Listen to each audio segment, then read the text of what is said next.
Hello and welcome to Network. My name is Spumelele Zondi. It was Safer Internet Day a few days ago. Tonight, we'll tell you what it means to be safe on the internet. We also have information on an organization that refurbishes old smartphones and sells them for almost half the price. Our discussion is on a new online currency. Pip Coins says it wants to rival Bitcoin. Find us on SABC Network on Facebook, Twitter and Instagram. It's newsnetwork@sabc.co.za on email. Let's start with your social media and technology news.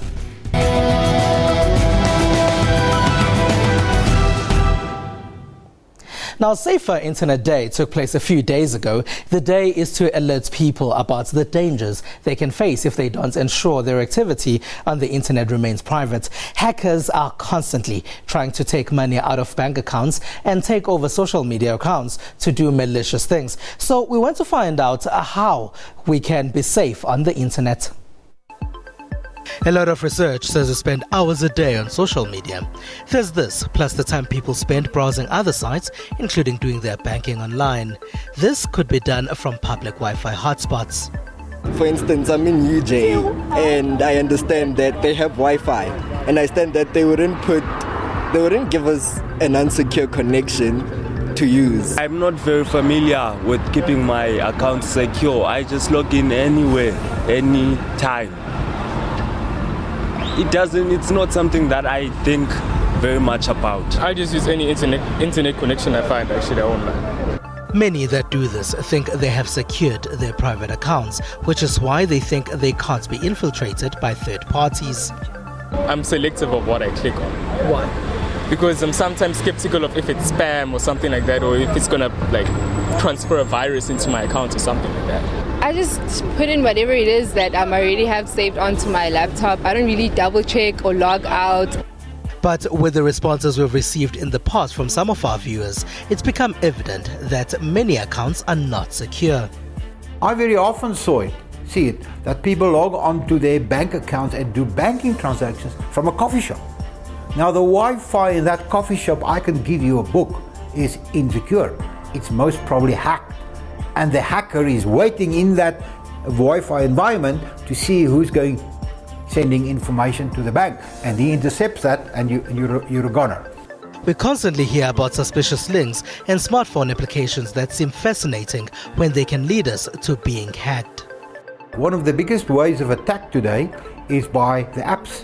You surf the internet. Here's a nice app. It's a nice way which I can enhance my photographs. You download the app. That app may be infected with malicious software, with a virus. Now that virus is on your mobile phone. Now that virus may be, for example, check every keystroke that you make on your mobile phone. Now you log on from your mobile phone onto your bank account. The virus is sitting there and it's sending back to its master all your keystrokes for your bank, and suddenly you're compromised. Hackers trying to get into our accounts online could be looking for our money, our identities, so they can commit fraud or be malicious people trying to torture us. What's important is that we do our utmost best to ensure that they can't get the information we save online easily. Technology and innovations are created to make our lives easier, but when they are used carelessly, they can be dangerous or sometimes fatal. Lukas filed the following report for us. An average person picks up their cell phone about 110 times daily. Many do this when driving as well. Phone usage has become a significant distraction for many things, even jaywalking. You find that people are distracted at homes, people are distracted behind the wheel. So the growth of technology and the accessibility of technology has got its own advantages, and equally it's got negatives.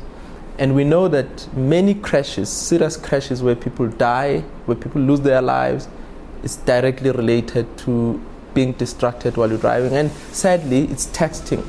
In the following video by the responsible young drivers from Belgium, trainee drivers are forced to drive and text. This is to show them the dangers of doing it on the road. All of them complained that it was too difficult.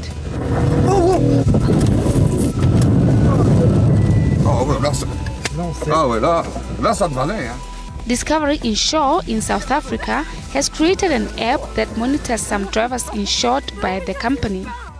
Interestingly, people who've joined the program while it was still a deep installed telematics, there's been a dramatic improvement in their driving over a period since the inception and since they've joined the program. So we are happy that you've got sustained improvement. The dangers of mobile phones are not limited to texting and driving only.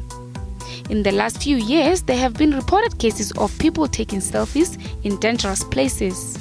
A 16-year-old boy was killed by passenger train while taking a selfie in India. The teen reportedly walked in front of the train and waited for it to come closer before taking the photo. In Russia, a 17-year-old student fell to his death after attempting to take a selfie while hanging from a 9-story building. This has impelled the Russian government to come up with selfie guides. New technology is a big deal in a toy fair taking place in New York City in America. Toy makers have realized that kids of this generation are digital natives. As a result of that, they have responded with what they offer. The current 113 annual International Toy Fair in New York has a few digital offerings. Toy makers says this is because it's what kids want. Apart from Hot Wheels for boys, there are superheroes for girls. When we combine digital and physical play, we want to make sure it amplifies, doesn't take away from. So we're always looking for ways to creatively integrate. And kids are fickle, so we want to make sure that we find new and exciting ways to delight them all year long. Digital toys based on Hollywood characters are big again in 2016. Well, it's an exciting toy fair because the year came off one of the best years ever.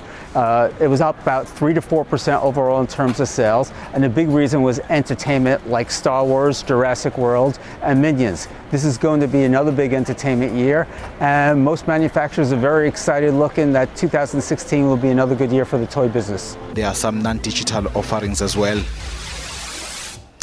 A survey shows that people are now flooding to the web to find love, and Uber protests continue. This is what's been making tech headlines in the rest of the tech space.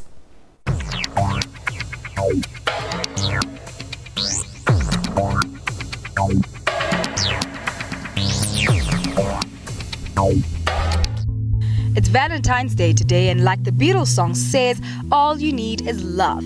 And now the internet has made it easy for people to find love. A survey by the Pew Research Center shows that more Americans are looking for love through online dating, with more than 4 times as many young adults using mobile apps than in 2013. Overall usage of mobile dating apps has tripled, and among the youngest adults, those 18 to 24, it's increased more than 5-fold. Today, almost 1 in 5 18 to 24-year-olds uses a mobile dating app, compared to just 5% who did so in 2013. Though some may see the internet as a not-so-ideal platform to find this love, people like Jenny Dorsey, who met her husband on an online dating website, disagree with this notion. You're usually limited by how many people you can meet, because at work, you have your circle of friends, you have your people that you know at work. But online you get to meet more people, so that was good. You can't find people elsewhere because they're shy or not social. And they could go online and date, but besides that, I don't see the reason why. Now heading over to the Queensland. Taxi hailing application Uber never disappoints as it finds itself on news headlines yet again. This time, it had thousands of traditional black taxis blocking central London from Trafalgar Square to the Parliament on Wednesday in protest against car-sharing service app Uber and government pressure on the regulatory body. The protesting London taxi drivers said that Uber avoids paying taxes and taxi regulations by presenting itself as an IT company. It's not about us being afraid of technology. All we're saying is that if you're going to use technology to do this job, you have to comply with the laws and regulations of the country. In January, London transport bosses decided not to impose strict new rules on Uber and private hire cars, despite a series of protests from the city's black cab drivers. Now heading over to California. Techies were honored at the Scientific and Technical Academy Awards, otherwise known as the SciTech Oscars. It's amazing, especially at this point in movie making where so much of it is done digitally. More is done by these guys than you could ever possibly know, and that's sort of the magic of it. And it's nice to recognize them tonight because their job is sort of to be invisible when it comes to their on-screen work. The unsung heroes of Hollywood, the technology designers, were handed Oscars at an awards ceremony held in Beverly Hills, California on February 13th, almost 2 weeks prior to the actual Oscars event, which takes place on the 28th of the same month.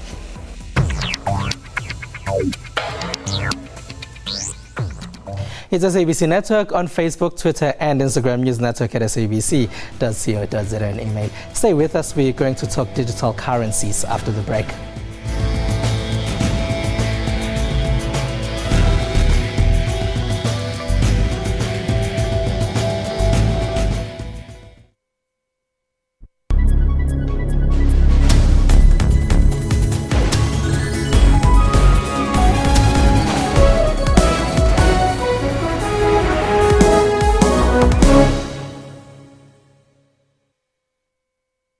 The big news is Newsroom. We also stream live on YouTube. Whether you're at home, at the office or at the gym, wherever you are, Newsroom is right there with you. Bringing you all the latest news, updates, sports, weather and everything in between. Get all the latest news you need on the go via live streaming on our YouTube channel. That's Newsroom, weekdays at 9 a.m. only on the SABC News Channel.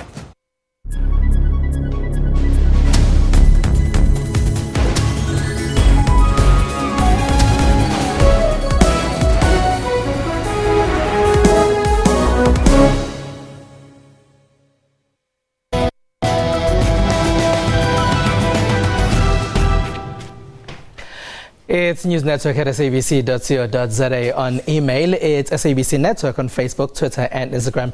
Thank you very much for being a part of our network tonight. Now, Bitcoins are probably the most well-known virtual currency. While they can be exchanged for real money, they aren't accepted in most places. Bitcoins came under immense scrutiny after they were used to trade drugs in an online store, Silk Road. Now, there are others trying to create their own cryptocurrencies, like Stellenbosch-based Cypherpunks.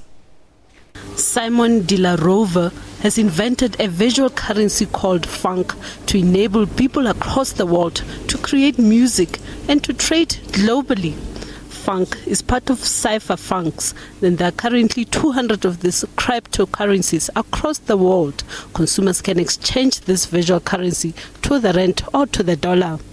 But it cannot be used currently as a medium of exchange in South Africa. You can do that currently on various online sites such as Twitter and Reddit and so forth, or that's a plan at least. And you can, if there are exchanges which you can take this virtual currency back into rands or dollars if you would want to use it in real life. But until that, the infrastructure needs to be built is just to make it easier or less hoops to be able to, say, spend it at a store.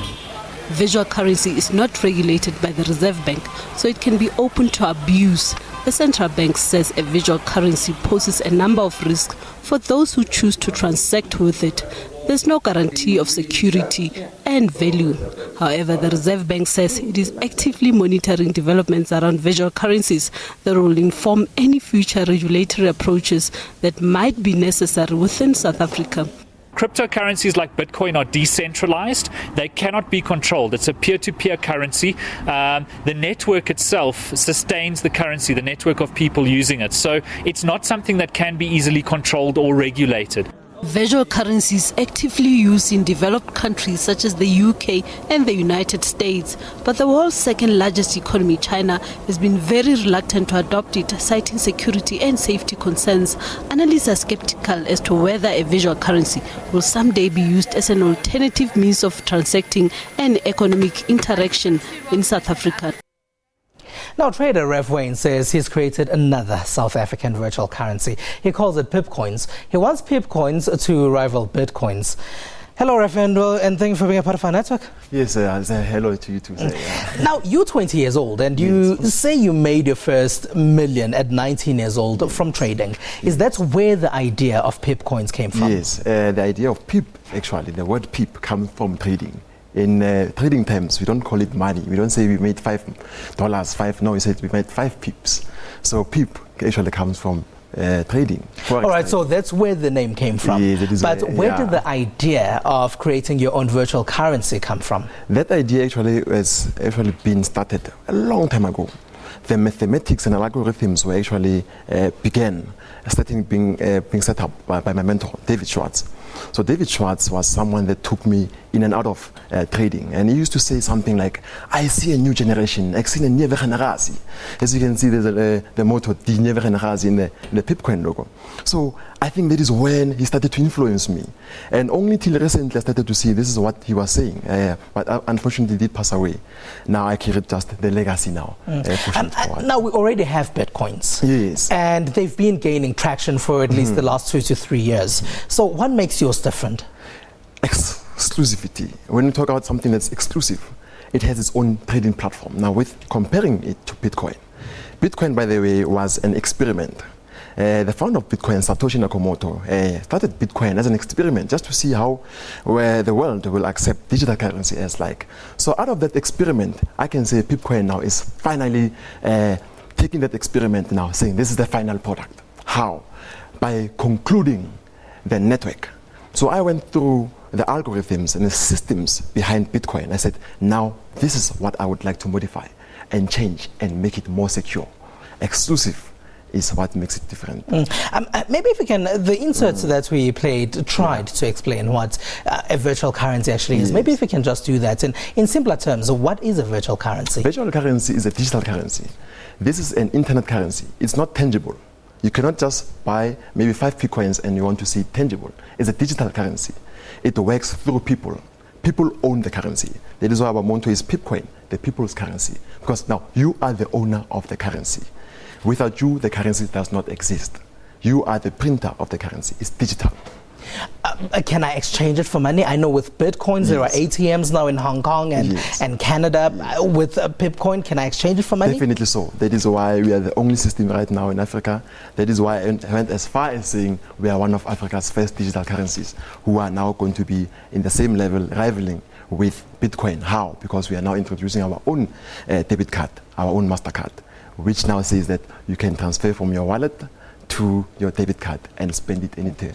So what happens? How do I get this Pip Coin? This Pip Coin has its own website, pipcoins.co.za or pipcoin.co.za. You can just go there, and then there we've got our own web platform. You can purchase Pip Coins. You can also, at the same time, what is most likely to happen, you find people having their own Bitcoins. You can now, with Bitcoins, exchange them to Pip Coins and start using our own currency now in Africa. Ref Wayne, our first insert tonight was about fraud that takes place online. How do I know that this is not just a fraudulent scheme rather, that wants to take money out of my pocket? I go on this website, I purchase Pip Coins, and suddenly I've lost money, never to get it back. How do I know this? That we call it the most important system, a P2P network structure. That is what we call a decentralized exchange. There's proof of work that you are the sole owner of the Pip Coin. How? You are purchasing from someone else, from his computer, not from a central exchange, where you are paying now Ref Wayne to buy. No, not paying from me. You are paying from someone else who is right now in acquisition of that Pip Coins. That makes it sure that there's no one that can run away here. There's no system that can shut down. It's a peer-to-peer, friend-to-friend system, a network. Reverend, Bitcoins have had a few problems in the past. There was a time when they stopped trading for a very short period of time. There was a time when their value dropped, especially after Silk Road, after people were purchasing illegal substances on the website Silk Road. How do I trust this particular method? That is why now Bitcoin was an experiment. And with that experiment, I went through the coding, the algorithm, the programming. I started to see faults. Then I said, now, this is the fault. First of all, you cannot track Bitcoin. If someone steals your Bitcoin right now, you must forget. If someone hacks into your Bitcoin wallet right now, you must forget. Why? Because Bitcoin is an open source. Open source means anyone can use it. Now, in Pipcoin, we have now secured our infrastructure. How? We have serial codes. If your Pipcoin gets lost, we can track it down. Fraud, theft, and anything that has to do with cyber crimes, we can track it. How? With that serial code. We can see exactly what happened, what went to it, and track it down. What's the value of one Pipcoin? 100 Rand right now. Okay, so one coin is 100 rand, and where can I buy goods with it? Where do I use it? Right now, since it's a new digital currency, we've had some stores, online stores, e-commerce stores coming to us, asking us to integrate our API, which is our application interface, to their websites so that they can accept it as a payment. As for now, people have been buying and selling to one another, and through supply and demand, it's just skyrocketing. All right, Refrain, thank you very much for joining us. Yes, thanks so much. All right, Refrain is the founder of a virtual currency, Pip Coin, joining us there. Now it's SABC Network on Facebook, Twitter and Instagram. Stay with us.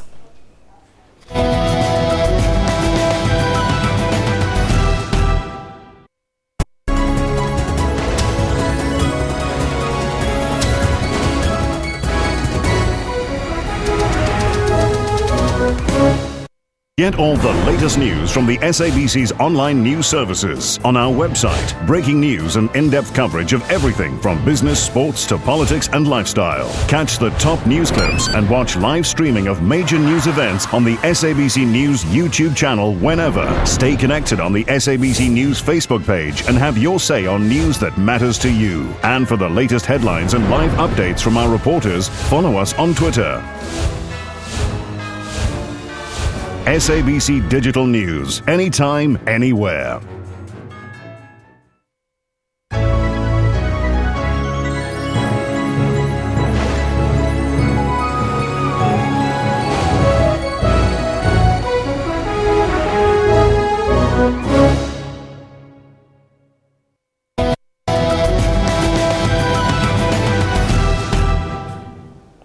All right, find us on email. We are on info. We are on News Network, rather, at sabcnews.co.za. That is News Network at sabc.co.za. Now, an app that gives motorists the option not to use parking tickets to get through shopping centre boom gates has been recently launched. And producer Lebo Sechake tried it out and says that it is a keeper. I got a chance to try out the newly launched car parking mobile app, Kijang. You're probably asking yourself how this app helps one park a car. Well, I caught up with one of the creators of this application, Yako Marai, to answer this question. It's very simple. You download the application from either the iOS or the Google Play Store. You go through the registration process. During that process, you give me your license plate number. And the moment you give that to me, I have cameras at the entries and exits of malls. And as you drive in, I open the boom for you, you go and park, you shop around, and if you want to exit, the boom opens again, and I deduct the money from either your linked credit card account or the prepaid wallet that we have. Kijang went live on Android and on iOS operating systems on February 9th. I downloaded the app on the day and have since used it without any hassle. What I mostly like about this application is that it does not require that I save my banking details like in other service-related apps such as Uber or Amazon. One can choose the top-up option instead of saving credit card details on the app, which is one of the reasons I give it 2 thumbs up. Though live and fully functional, Kijang Parking app is only active in a few selected parking lots, which are in Campus Square, Melrose Arch and Morningside shopping centres. Right, let's see what some people are sharing on social media. Dominating social media, different hashtags about the Proteas who were dominant over England. The South Africans have been playing England in a one-day international match in Newlands in Cape Town. South Africa got 237 for 5 in the end, winning by 5 wickets. Valentine's Day has been another hot topic on social media. Many have been celebrating, but there were cynics there too. Kanye West's new song, Ultralight Beams, has been a popular chatting point. Many love the rapper's new song. The song features Chance the Rapper, The Dream, Kelly Price and Kirk Franklin. And that's all we have for you. Find us on SABC Network on Facebook, Twitter and Instagram. It's News Network at sabc.co.za on email. We leave you with visuals celebrating Valentine's Day from me and the rest of the network team. Have a good one. No one you can save that can't be saved. Nothing you can do, but you can learn how to be in time. It's easy. All you need is love. All you need is love. All you need is love. Love. Love is all you need.